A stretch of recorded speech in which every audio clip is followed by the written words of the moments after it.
And Tway, can we see who's been able to join us? I am as a co-host. We have 21 attendees, 22.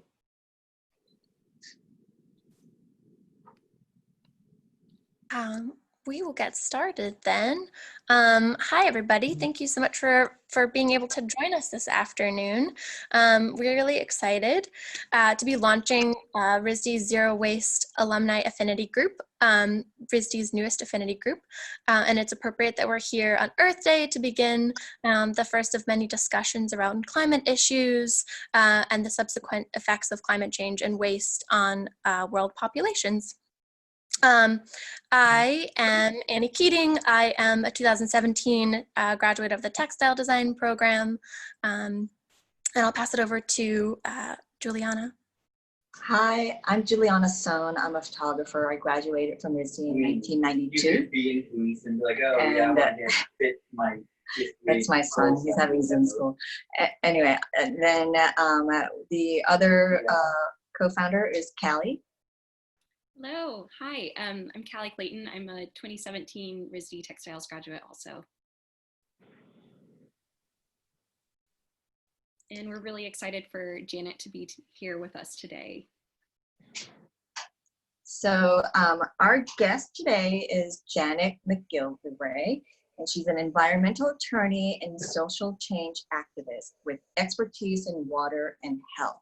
She's the founder and executive director of Seeding Sovereignty, an indigenous climate justice nonprofit. Janet founded Seeding Sovereignty at Standing Rock, where she represented Chief Arval Looking Horse, the spiritual leader of the Great Sioux Nation.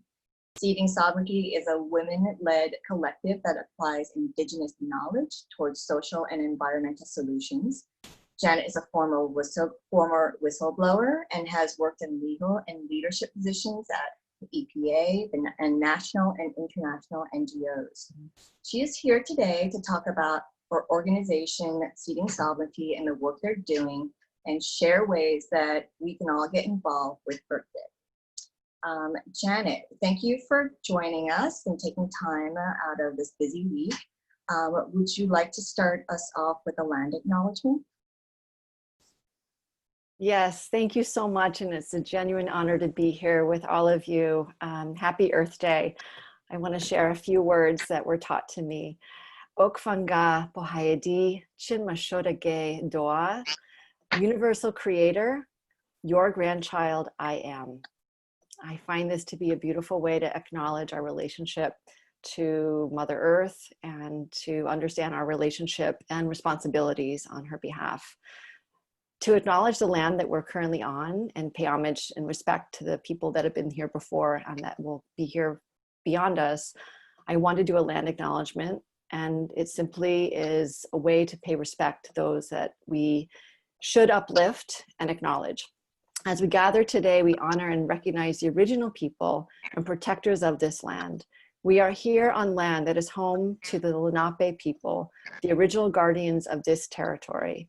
We uplift and honor the land and the Lenape people to remind us, our community, and all visitors that these people did and do exist. Without their committed leadership and stewardship, we would not be enjoying this space here today.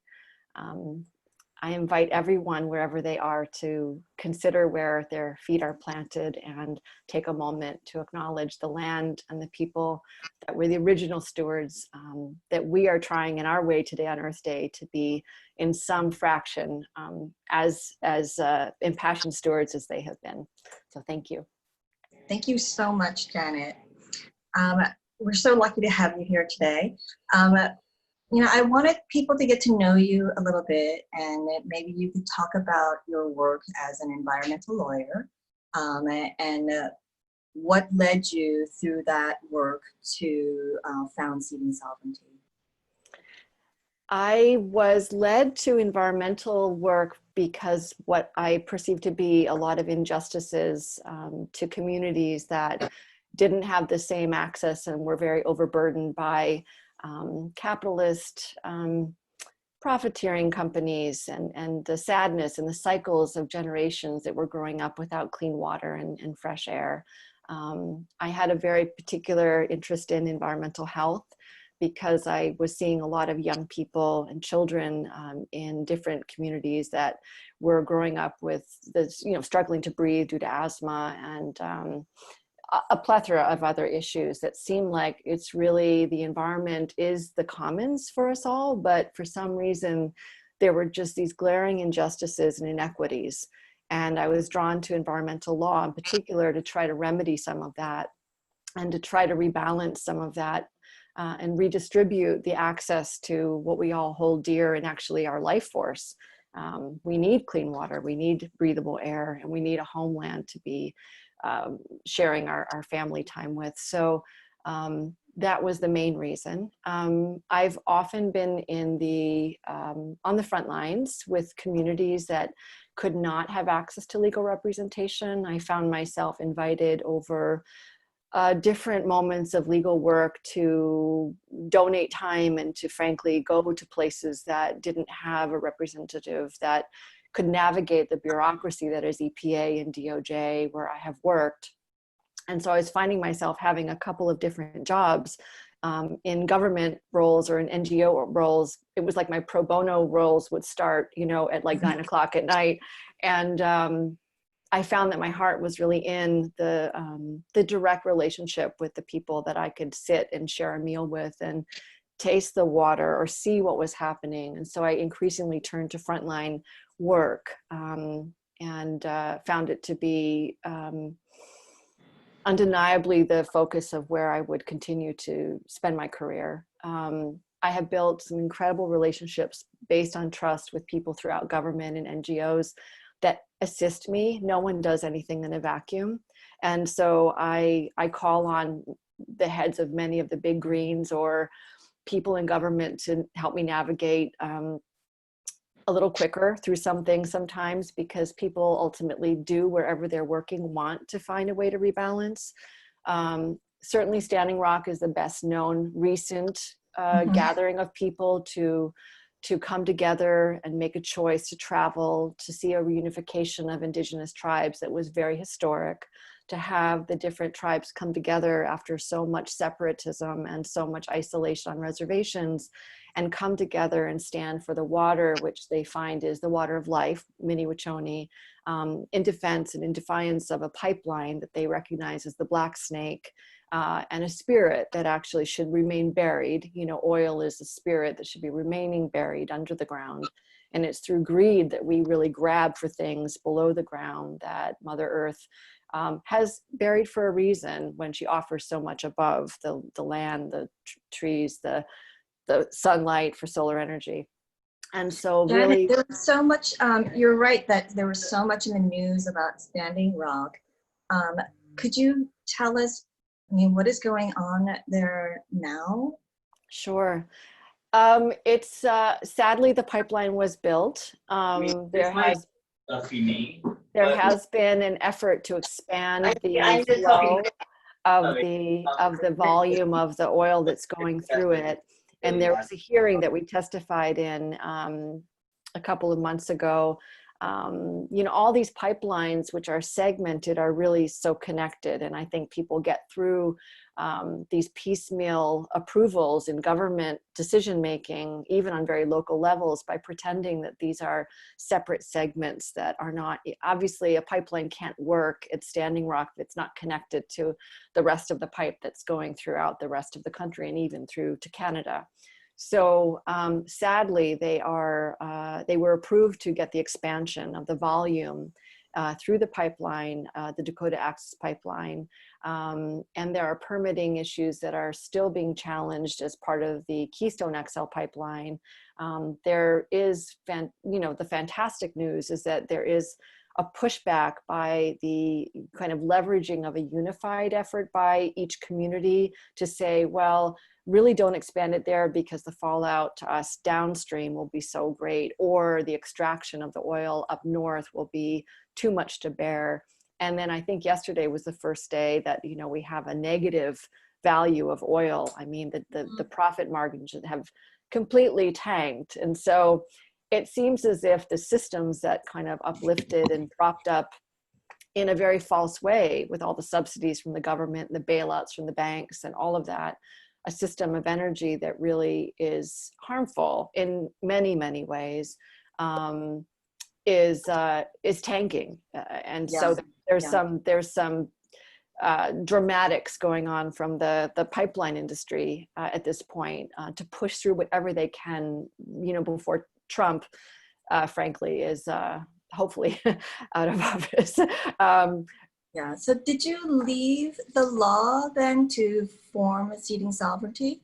No, I still am an attorney, and I do less legal litigation work, certainly policy or advising, or, you know, we actually just sued the Trump administration a few months back to protect wild places. And so in that capacity, we're a plaintiff. The organization is a plaintiff, saying that if you want to keep giving away these remaining places to oil and gas companies or to cattle ranchers, mostly industrial factory farming, then, you know, we're going to try to get constitutional protection for these remaining places that are held in common by the federal government, you know, Bears Ears and our national parks, and beautiful places that are part of our soul and our history and legacy for future generations, that if we keep carving them up like a pie and selling them off, it's just, there's very little left. And that balance that nature has beautifully orchestrated between, you know, corridors for migration or for balance of the seasons or any of that, we're completely disrupting that because there's this greed to kind of get the green money from a source that is not regenerative. You know, we're going to lose these places for all times for very short-term gain. So I'm still acting as an attorney in that capacity, but I'm not in a courtroom litigating in the same way that I was before. Yeah. So on the Seeding Sovereignty website, it says that it was birthed at Standing Rock. So can you tell me the circumstances that came together and how that came about? Yes. So I will do it briefly. It's a little longer, but essentially at the time of the Paris Climate Agreement meetings, I was asked to go to Paris as usual for those negotiations. And I opted to take an invitation to go and sit with traditional elders in the Lacandon jungle with 4 different tribes. And I met their Chief Orville Looking Horse's partner, Paula Horn. And we sat in ceremony for about 8 days in the middle of a very remote area. And over the course of that time, with the Kogi, who are this incredible community of indigenous people from Colombia, and I will share more resources on them another time, because it's a beautiful story. I would just not do a service to by trying to paraphrase, but they're deep listeners and magnificent teachers. And they basically, after the end of my listening and my learning with them, they told me that the mother had a question for me, and the mother is Mother Earth, and the oracle they have is water. And the mother was asking, she wanted to offer me a seed because she knew I would not put it on the shelf. And I had to choose whether or not I would receive this seed from Mother Earth. And imagine I'm in the middle of the jungle and the mother's asking me a question. A few days later, I'm now in New Orleans trying to stop the leasing of I was one of the first responders we just had the 10th anniversary of the BP disaster. And I was one of the first responders in a Cessna over the flares flying and documenting that 10 years ago. And I ended up back in New Orleans after the jungle to try to prevent the leasing of more offshore drilling, because we were trying to prevent more disasters like that horrible pollution of the Gulf. And Chief Orville said to me, I need you to talk to someone at a place called Standing Rock. She wants to start a resistance. Can you please help her with that? This was March 27th, and on April 1st, Standing Rock Camp started. It happened very quickly, slowly in some ways, because it took time for people to get there. But I ended up going there, staying there, and working there, and really working with the youth. That months later, after all of the trauma and all of the defense and all of the ice hoses and all of the rubber bullets and all of that, they had grown in spirit and a sense of their well-being as individuals to have a life purpose beyond the reservation. I taught them to use media and film and use their voice and not have it extracted. And ultimately, months later, I had about 15 other children who then said, will you please help us? Don't leave us after this is over. And we don't want to go back to the life with no direction. And will you start something so that we can work together? And so it became very clear to me when I was at Standing Rock that I had to start something with that seed. And it really was about sovereignty. It was about body sovereignty, not violence to women. It was about voice and the sovereignty of voice. It was about culture. It was about sovereignty of land. And so we called it Seeding Sovereignty. And it was born at Standing Rock. And it's been this labor of passion and stubborn love for 4 years. And it's been the best work I've done. I feel that's an amazing story. So great name too. So could you tell us what initiatives or what you've been working on at Seeding Sovereignty? Sure. Essentially, we've continued the work on amplifying and giving platform to voices that don't normally have access to that or an invitation. So we have a program called Storytellers, which is really focusing on LGBTQIA and Two-Spirit people. A lot of people may not realize that indigenous cultures, the people inhabit, had up to 5 different gender identifications at times. So really through that lens, how can we amplify what's happening to Mother Earth and to systems like capitalism or colonization through that lens, and empower them to speak up and storytell, and also at the same time preserve the voices and the wisdom of the elders that are only mortal, like Orville and others that are getting on in age, and we need to make sure that we don't lose these oral traditions.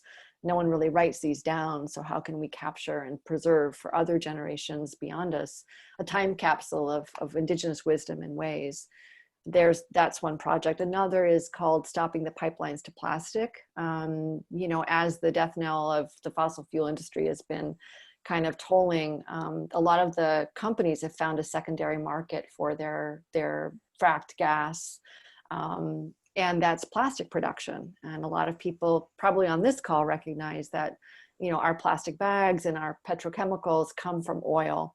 So when we're talking about plastic and the incredible ramping up over the next 10 years that we're seeing in terms of investments by profiting companies that have moved, they've kind of pivoted, and instead of just using fracked gas for energy, they're really using it as a core ingredient, a foundational ingredient for plastic production. And we're all hearing about single-use plastic bans and these amazing, grassroots efforts. But on the back burner, what's happening is this massive plastic build out that's going on, that it's coming. And so we're looking at the life cycle of that entire story, almost like a pipeline again. So again, the pipeline gets the fracked gas out, takes a lot of water, the communities are harmed, the methane's flaring, then it's going into these storage facilities that are leaking, and all in communities of color throughout the Gulf and Texas. Then of course you're producing it, and it's a high intensive process to produce the plastic. And then you're either exporting it to other countries, or it's, and we all know where plastic ends up, and we've seen the images and the videos of our wildlife that are choking and suffocating. So that's an important way to connect movements. We're trying to really connect movements. Another one is Shift, which is our political engagement program. And it's a challenge to get indigenous peoples of all ages interested in participating in our political system that has only been a form of colonization for centuries. And yet we've got some amazing peers like Deb Haaland and Sharice Edwards who have won their seats, their congressional seats. And these are examples that are really inspiring other people, young people especially, to run for office and to actually get involved in local politics.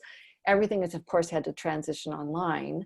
And so there's a whole campaign on shifting the vote, having webinars, and really our goal, because we've identified about 7 swing states, is to get the large population of indigenous people to turn out and overcome voter suppression, which is a very real issue there. And then we have another program called Meet the Frontlines, which is really, again, trying to connect communities that are bearing the greatest burden of living in the communities that are facing the extraction. There's a lot of violence to women in these communities because the pipeline workers are transient populations. Even now, with all of us sheltered in place and essential workers only being allowed to go to work, these pipeline workers are actually now still building new pipelines, not taking care of our current energy sources, but they're in communities without PPE, in man camps, as they call them. And there's a tremendous concern over the violence to women, because in the United States, if a non-Native person rapes or harms a Native woman, there's no legal recourse for that. That to me is Shocking. shocking. So the Violence Against Women's Act, VAWA, which we're trying to get through and funded, the Missing and Murdered Indigenous Women's work, which is a movement in Canada and the United States, is trying to acknowledge that we need to protect our frontline women, because a lot of these workers are not being background checked. They're traveling from community to community and spreading a lot of disease and harm. There's a bill called Savannah's Act, which is in name of Savannah Greywind, who was murdered about 1.5 years ago. It's a horrific thing that has happened, that she was pregnant and she was murdered for her baby and left dead. And so there's a move to pass something in her name to protect women that are in epidemic rates going missing and being murdered in Indigenous communities, and often affiliated with pipeline development and construction. So I feel like every time I speak with you, there are so many injustices or things that need to be highlighted that don't get the kind of media coverage that that makes us pay attention. So it's fabulous that your organization is trying to shed some light on this and bring some attention to it. Thank you. And thank you for all that you do to help us, Juliana. You've been our ringer on media and web and branding and everything, including our recent project, which is a response to the COVID escalating rates and deaths in Navajo country and Pueblo and Dene in New Mexico. You're right. There's so much. How does one choose how to be effective? Because no one wants to go into something and pour their heart and their time and their energy into something if it's just going to feel like it isn't making an impact. So we did try in the midst of this crisis to focus on relationships with communities where we know we can actually have a direct cause and effect, and simultaneously amplify their roles as leaders in the communities in partnership. And so we focused on New Mexico very specifically to try to get very specific, tangible, immediately needed PPE and other things to those communities. And that launched on April 10th. And we're, about 10 days out. Our first donor was Fiona Apple, who just released an album, and she's a big supporter of the project, and she's actually going to be taping on Democracy Now! About this on Friday, and helping to also amplify this project with us. Because so I've been reading on ceding sovereignty that there are more Navajo, there are more deaths in the Navajo Nation than 13 states combined. Yeah. You told me that the indigenous communities were left out of the first two stimulus bills. Mm-hmm. And so the indigenous communities are really left to fend for themselves for during this COVID-19 crisis. And I mean, everyone's told to wash their hands, and you're telling me that some people can't even keep their water on. And it's just, when they say that the neediest communities are the hardest hit, it's just unimaginable, just the basic resources that they are missing. And so people can donate to Seeding Sovereignty's Rapid Response Fund, because you are helping to pay bills, get the clean water out there, feed people, get them the food, and all the information is on your website. Yes. And you have helped us with that. So thank you so much, Juliana. Yeah, it's humbling, and it's a little disorienting to realize that the things that we assume, okay, yes, we have to shelter in place, we have to follow CDC guidelines, and there's inconveniences and such, but these are out of reach to so many people. You know, there are 150,000, 175,000 people in the Navajo Nation, right? And you know, and 10 ventilators. And by the way, none of the IHS or the Indian Health Services facilities have PPE. So you're going, I mean, it's, the more I learn and the more people are reaching out, the more I feel like how can you pivot quickly enough to get something to someone who desperately needs it? Because of course, if you're a patient going into a facility and the staff doesn't even have PPE, it's just, it's not you can't conceive of it. And so slowing down and thinking about how and who we can work with, and how to clearly and more kind of graciously, like the seasons. Okay, what can I do? What can someone else do? Great. That person, please help there.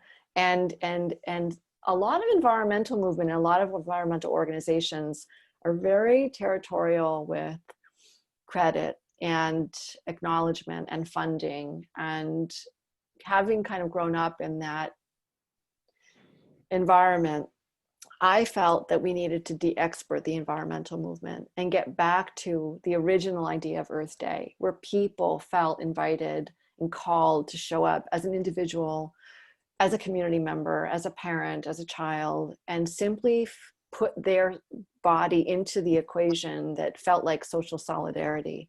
And then we kind of outsourced all of our environmentalism through email alerts and $10 donations. And these big greens kind of grew up and have amazing work that they're doing.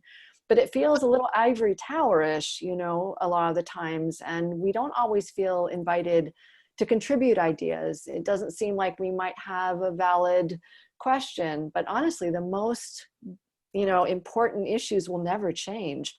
How can we share what we have? You know, do you need something? Do I have it?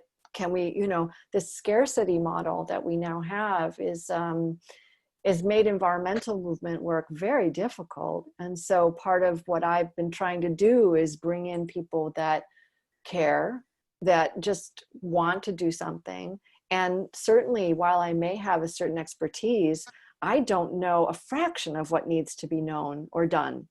And so I rely on and celebrate my relationships with everybody that can and wants to participate, because it's going to take everybody, not just the environmental lawyers or the organizations. And I know that you have been asked to speak on a few of the Earth Day panels, and that there are so many panels going on out there.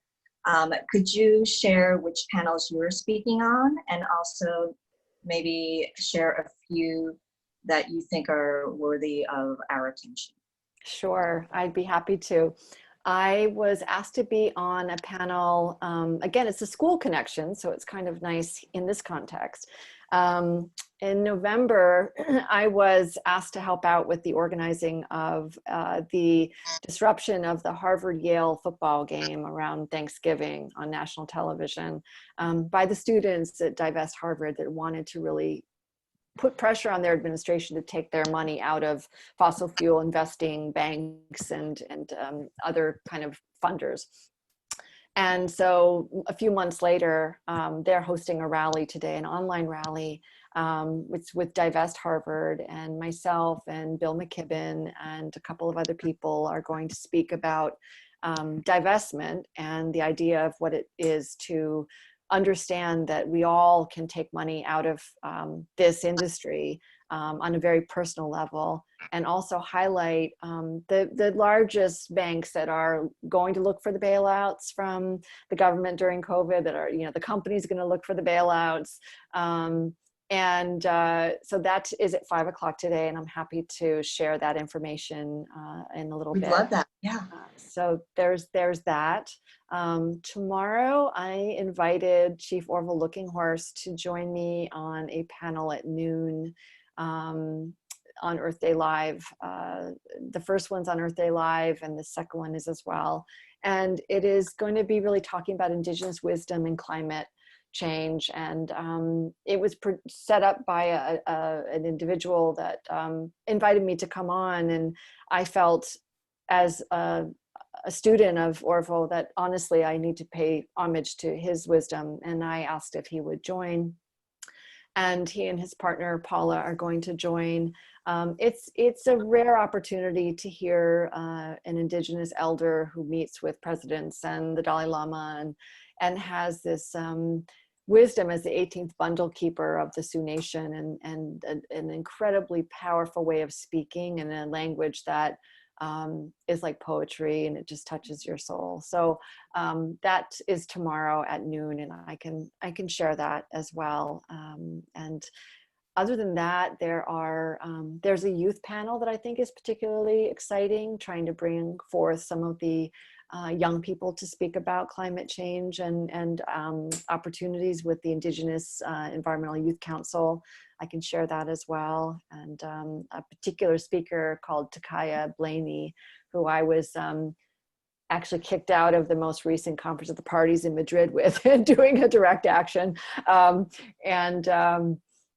Yeah, I had my badge taken away.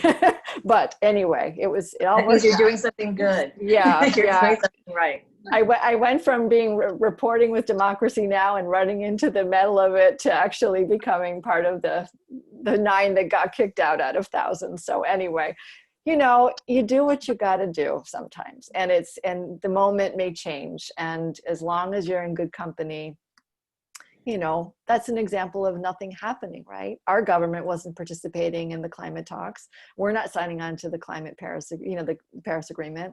At some point, we can't keep having the same conversations, and peaceful actions are deeply needed, because people need to feel there's a heartbeat to the movement. And I think that's what peaceful protest is. It's like the heartbeat of the movement. I think it's important for people to know that peaceful protest can be very disruptive and effective. It does not have to be violent, but the intention is just to disrupt the normal flow. Right. And I've never been arrested yet, many times, because people want me to remain outside to help those that are getting arrested. But, so there's always levels of something that one can do. It does feel, sometimes a lot of the online work and you just need to feel a little bit more physically involved and build your community. But those are some of the exciting things. There's 3 days, I believe, on Earth Day Live, starting today, tomorrow, and Friday. Tomorrow is the divestment day. It's been organized in conjunction with the coalition I'm involved with, called Stop the Money Pipeline, which really is about divesting and getting money out of this, and this whole infrastructure at a time when the price of oil is tanking. So it's sort of like this nexus of, it's a great opportunity. It's a great opportunity to talk about that. Janet, is that something that anyone can get involved in, or are there other initiatives that anyone can sign up for and participate in? Yeah, absolutely. There are, and I shall email some of those to you. Certainly tuning into the virtual Earth Day events, that's something to do. We at Seeding Sovereignty participate in a lot of online organizing. One for example, is we've chosen, again, I tend, as Juliana knows, I tend to get really, and then I have to stop and go, okay, what can I actually do in this moment? And it is hard to stop and really consider the balance between head and heart, right? And that's the condor and the eagle. That's the story of why we're in this moment of change, is that the head and the heart have gotten separated. We're imbalanced in our humanity. And so I often have to think, in this body, this human body, how do I stay in balance? My heart's really strong. My head I have to balance it. And so for our day of action, for example, tomorrow on the divestment day, we have focused specifically on targeting Citibank and KKR, which is a bank that is specifically building a pipeline in Wet'suwet'en territory up north that has been in the news quite a bit. And these are amazing relatives that Seeding Sovereignty has known for some time.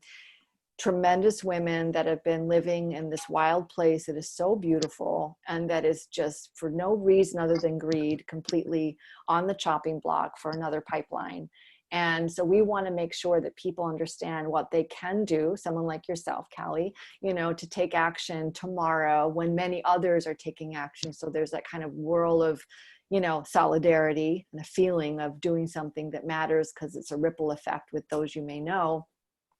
And it's really simply an online kind of tweeting or calling campaign to the banks. And we've had a petition that we now have over 200,000 signatures, and we're going to deliver that to the banks on May 5th. And May 5th is the National Day of Remembrance for missing and murdered Indigenous women and girls.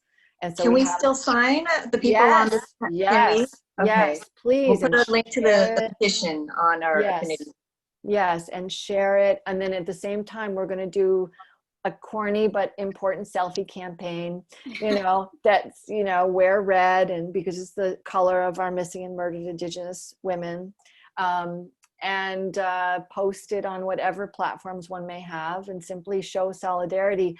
Sometimes those things don't feel like they matter. And I actually don't like to ever be in front of the camera, to be completely honest with you. However, when you're talking about women that are in the middle of the forest who are trying with all their body and soul to prevent permanent destruction of irreplaceable resources.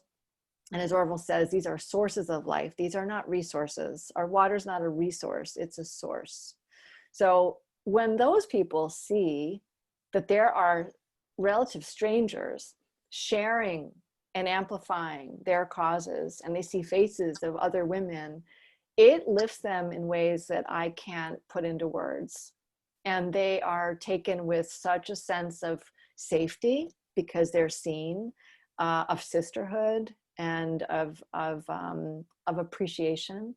And sometimes that just carries them through to the next month or two. And so I will send Juliana, I'll send some materials, but that is some way, Callie, to be very particularly involved tomorrow through May 5th. And then we're going to show the film The Condor and the Eagle, which is about the prophet.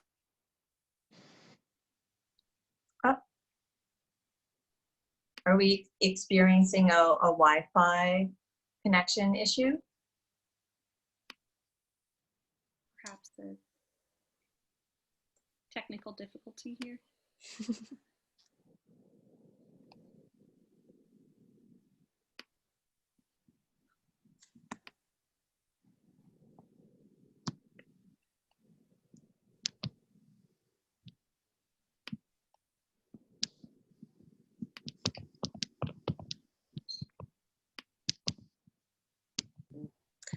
All right.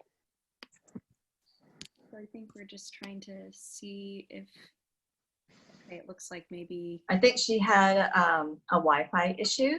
So while we wait for Janet to reconnect, should we talk about the Affinity Group? Yeah. Oh, she's trying to log in. So we'll wait. While we wait, we can talk about. All right, and then we'll come back for questions.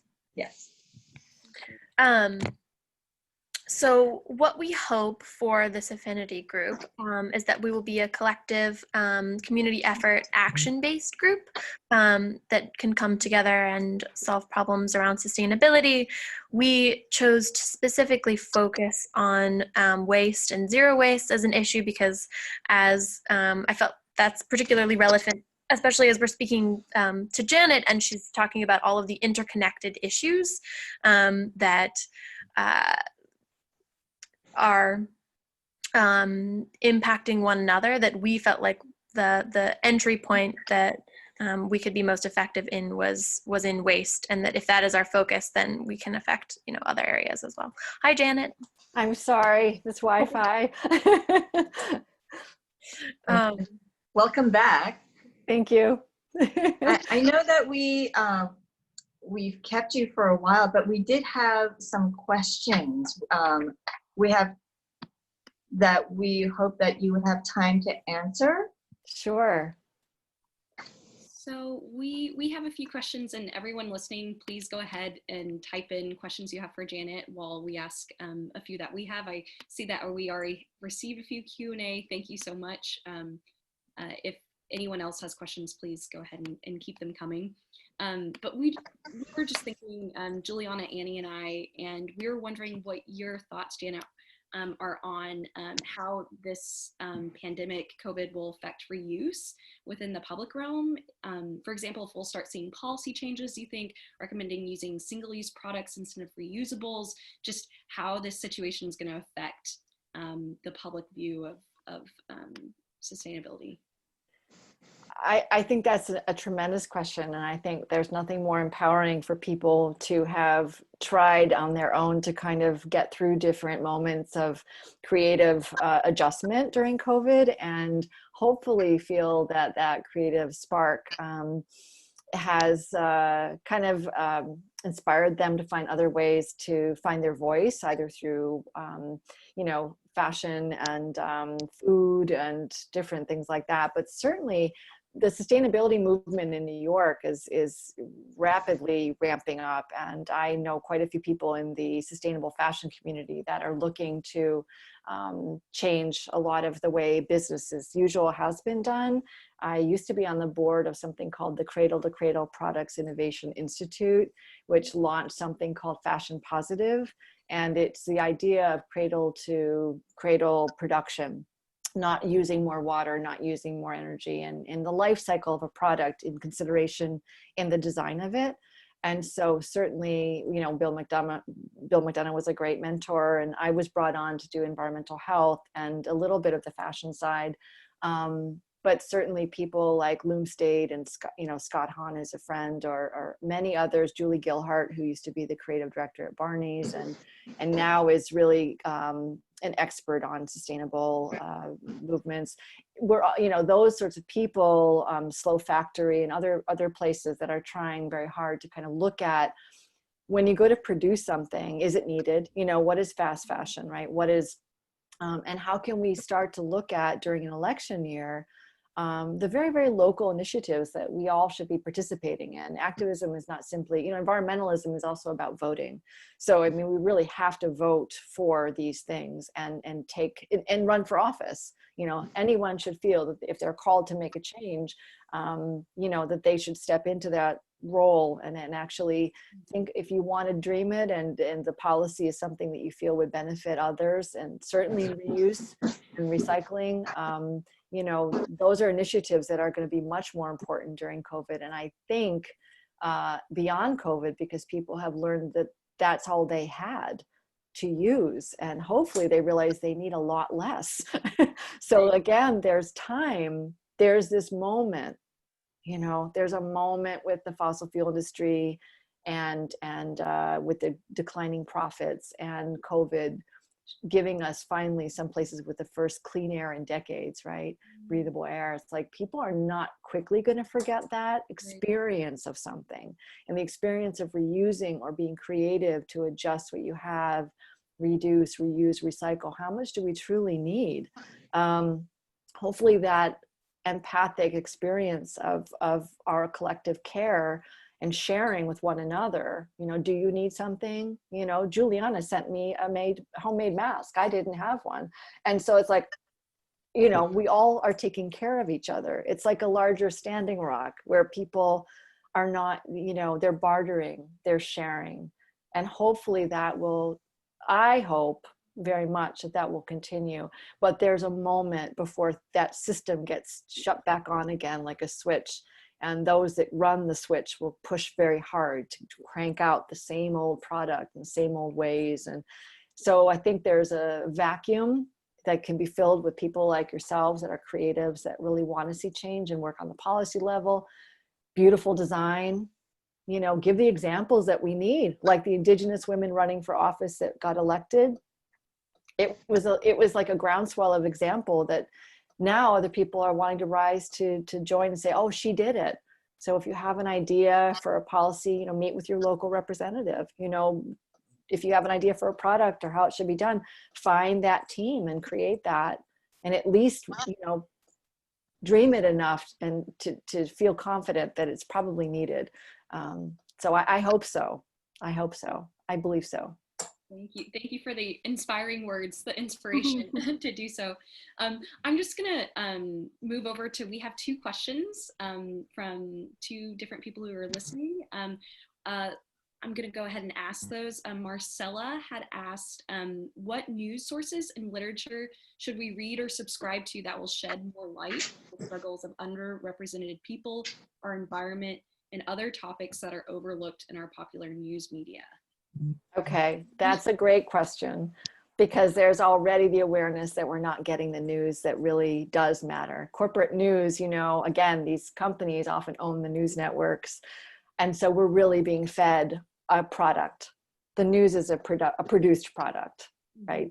So if we look at sources of news that are not in that same system, Democracy Now! Certainly is a great resource. It's both on the website, you know, I watch it this morning on my computer. It airs every morning at 8 a.m. The show is available for watching anytime during the day. It's a radio show. It's really the news that isn't reported, and it covers, I mean, it's difficult, right? It's not sugar-coated. These are the authentic voices, the primary sources, not the filtered news sound bites. And I learned so much by watching Democracy Now! It's part of my education, for sure. And then in terms of other sources, there are a lot of things happen online, to be honest with you. A lot of things get shared actually on Facebook. Indigenous communities call Facebook sacred Facebook. A lot of organizing happens on Facebook, even though it may not feel like it's a place that would happen. People do share and tag. Most of my posts are items of news that are not getting shared that I will try to share out to people. And then there's a couple of publications. The Intercept does a pretty good job of covering news. I'd say find the thing that you're most passionate about. It's all connected. I mean, whether it's design or it's, you know, policy, the themes of collective care, inequities and rebalancing injustices is really a theme that goes through all of these issues.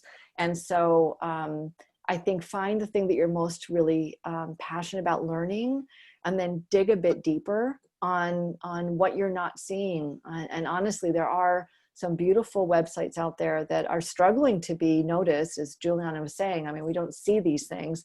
Seeding Sovereignty doesn't have the capacity to produce a website that I wish we could, you know, with news and information. We don't have the bandwidth physically or financially to upkeep that. So for us, it's, you know, a Facebook share, our Instagram, which has a different personality than our Facebook for sure.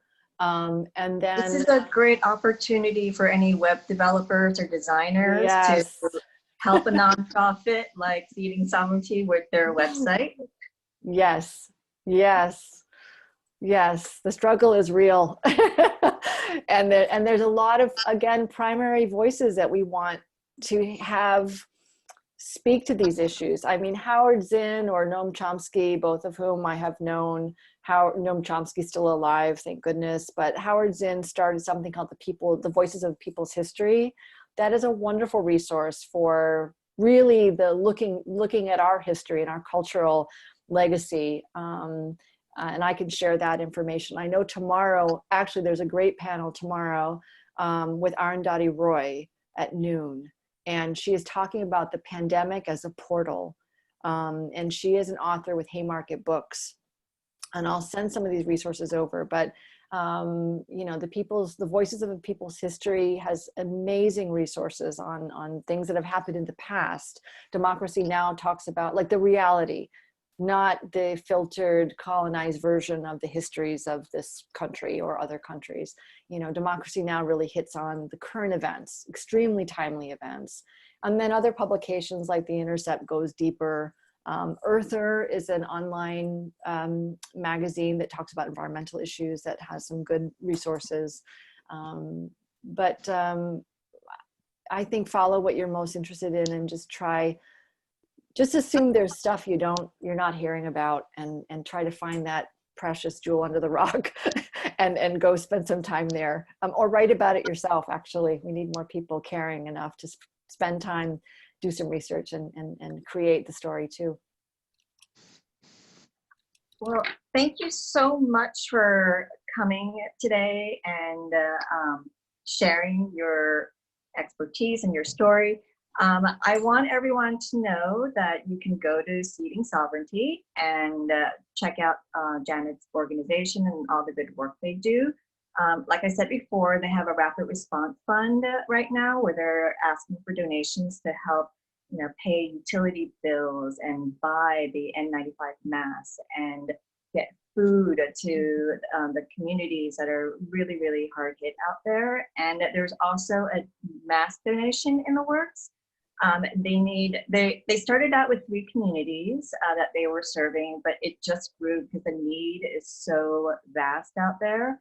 And when they know and hear of one good organization helping people, everybody, you know, needs a hand. So while there are 3 communities out there, there's a vast need for masks. So all you makers, keep making and sending. And thank you so much, Janet, for being our guest today. Thank you for having me, and happy Earth Day. Happy Earth Day.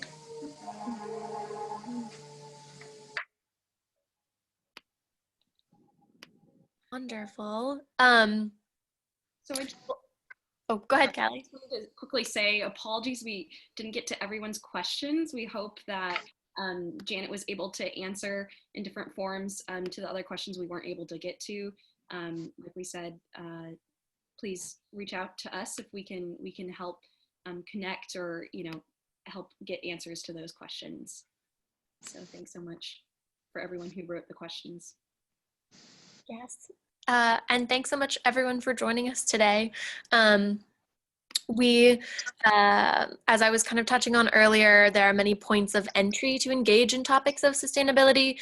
And in order to narrow our focus specifically, we wanted to focus on efforts of waste reduction and frame our discussion and our work around that.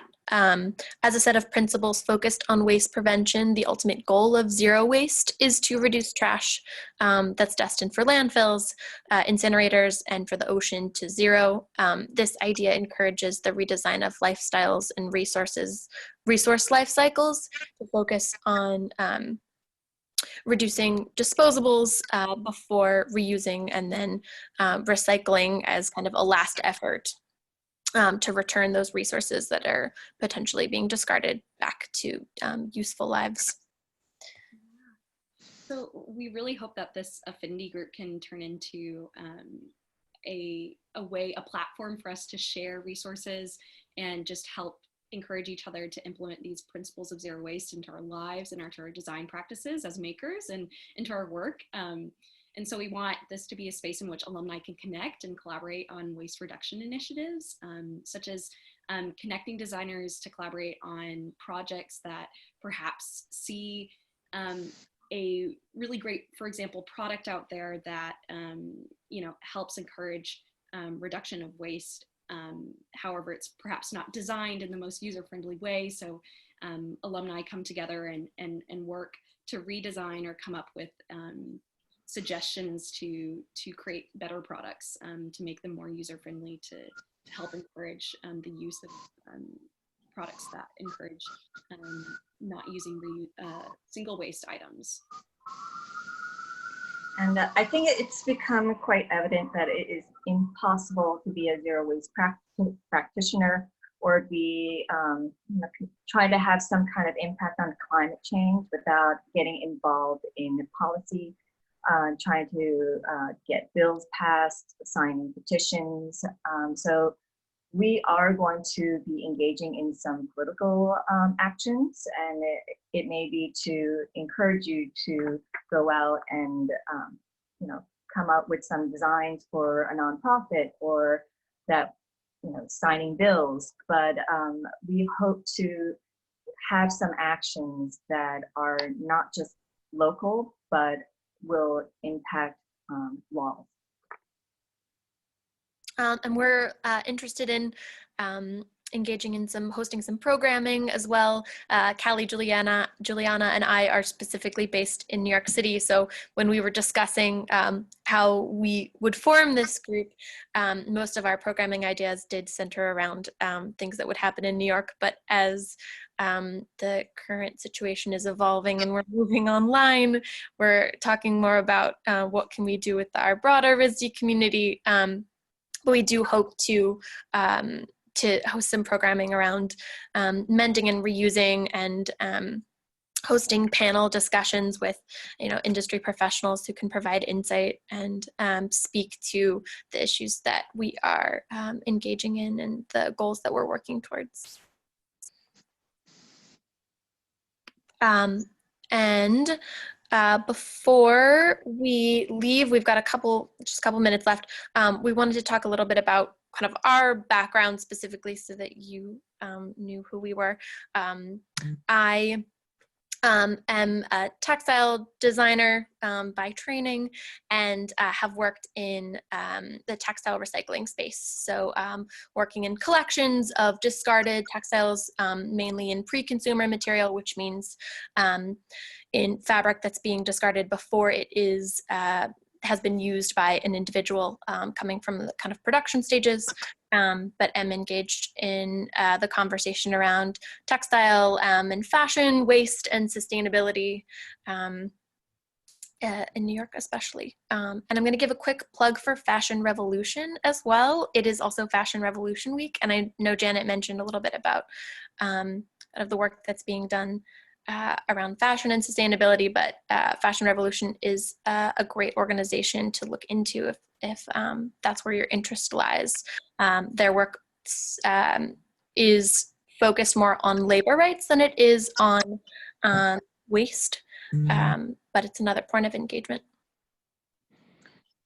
And I'm Juliana Sohn. I'm a photographer, and I first got involved with zero waste the year that I volunteered for Open House New York's Getting to Zero programming, where I photographed all of their events and tours, and really got a great education on how waste management works in our city.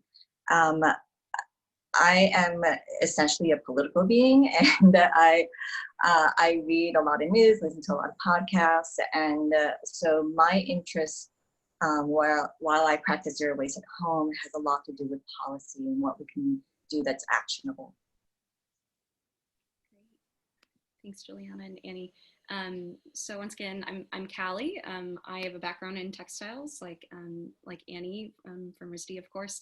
And I'd say ever since a young age, I've always cared very much about the environment. At the age of 14, asking for a compost bin for Christmas. And at that time, I was a bit closeted about it. I didn't tell anyone, but since then, I've become more vocal and learned that materials are so important to the waste stream, and knowing what materials you're using, you know, what are their life cycles, you know, their LCA, life cycle analysis, you know, what are you using in your day-to-day life that's a personal choice, and that affects the environment in terms of, as we all know, you know, the carbon outputs taken to create what material you're using. So I'm getting off topic, but essentially I became really interested in material science and biology and design through a bioart class at RISD actually. And it led me into learning more about material science. And I work at within the space of textiles and material science for creating materials that hopefully lessen our impact on the environment. So we just wanted to say thank you again. Juliana, Annie, did y'all want to add anything else? You know, I think the reason we wanted to introduce ourselves is that we realize that we have very specific experiences and expertise, and that we know that there are a lot of people who are curious and passionate and have more experience in realms of zero waste or climate than we do, and we are essentially a very collaborative group. We welcome everyone's input and ideas, and that this is going to be a learning experience for us as well. We would really, really like to hear from everyone to see what you're interested in, what you know, so that we info share and we support each other in so many ways. Yeah. So if you're interested in connecting with the Affinity Group, we have a RISD Alumni Zero Waste Affinity Group site. It's alumni.risd.edu/RISD Zero Waste or Zero Waste. And we are thinking about using a Slack channel to help with communication if we want to start projects or initiatives, but would love to hear suggestions of other platforms y'all would recommend. We have a Facebook group. Did you mention that? No. We have a Facebook group as well that is what it seems most of the other alumni groups use to share information and connect. So we thought we would start there as well. With the Zero Waste Alumni Facebook group. Yeah. And if you go to the RISD alumni page, our emails will be on there. So if you want to reach out through Facebook, make comments, or email us individually, you can do that too. Yes. We're all excited to hear from you. And Annie, do you want to talk about, do we have something coming up? We will include links in the follow-up email, and are looking to host a meeting where we can meet and introduce ourselves to one another on Zoom mid-May, and that information will be in the follow-up email as well.